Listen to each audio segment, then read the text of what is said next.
Hi, this is my September book haul, and the theme of today seems to be blue. I want to start with a book that I pre-ordered and I've been waiting for a really long time, and it is Step Aside Pops by Kate Beaton. It's basically a Hark a Vagrant collection. I think I've talked about Hark a Vagrant before. Kate Beaton does really cool online cartoons, I guess is the best word to describe it, and they're sort of literature and history related, and I always have a bit of an issue where there's a lot of them that I don't get, but I find that every time I reread it, there's more that I get because I've seen more films and I've read more books, and there are little explanations at the bottom. They are some of the funniest things I've ever read, and I just spend a lot of time giggling out loud in general. So this is a new bundle. I haven't read any of these yet, but I have no doubt it's going to be fantastic. And I'll actually put a link to her website in the description too. Then there is a book from Hotkey Books where I work, and this came out last month. I freaking love it, and I realized I hadn't shared it with you guys. So this is Monsters by Fennell. You might know her from Called the Midwife,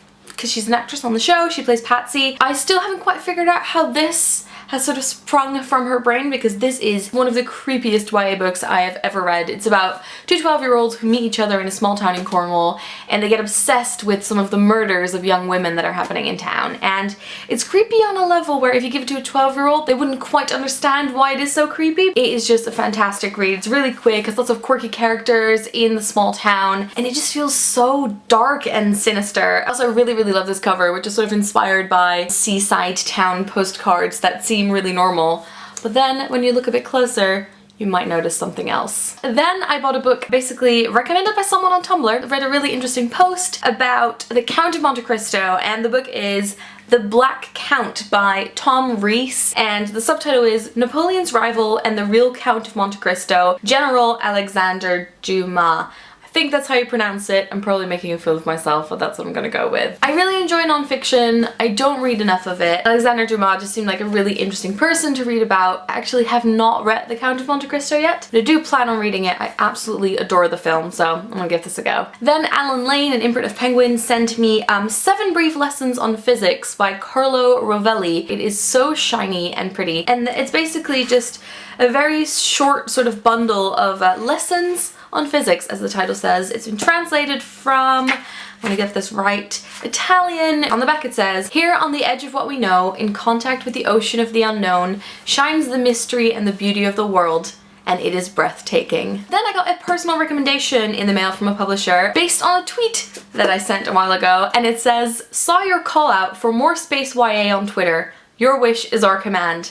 This book is so brilliant. It's like a YA Mad Max in space. I love a very specific recommendation, and it is Way Down Dark by J.P. Smythe. I actually went to the Greenwich Lit Fest, and J.P. Smythe was there reading from his book, and he talked about how Chrysalis by John Wyndham really inspired him when he was younger. And this book is about how people have tried to leave a dying Earth in search for a new planet, and they haven't quite succeeded. The next book is also from Penguin, from the imprint Harville Secker, and it is The Gracekeepers by Kirsty, Logan. I know a lot of people have read it. Lena absolutely adores it, and it looks like a beautiful book. It has a beautiful map on the inside. I'm really into sort of nautical themed books at the moment. Each chapter starts off with a tiny little illustration of a mermaid or a merman, and one of the sentences on the back is, "In a world that is almost entirely sea, placing your feet on land was a privilege that must be earned." Then finally I requested a book from Burrow Press, which is an imprint of HarperCollins, and it is called Will and Tom.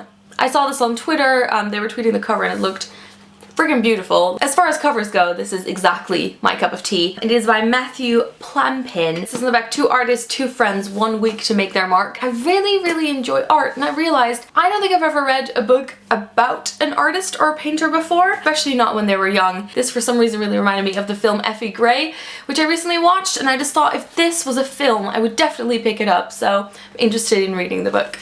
Okay, so those are all the books that I bought and received in September. Let me know if there were any in there that you are interested in or that you've already read. As usual, all the links and information will be in the description. If you want to keep up with what I'm reading, you can follow me on Goodreads at goodreads.com/booksandquills, and I always do updates on what I'm reading at the moment and what page I'm on. I will talk to you guys later. Doei!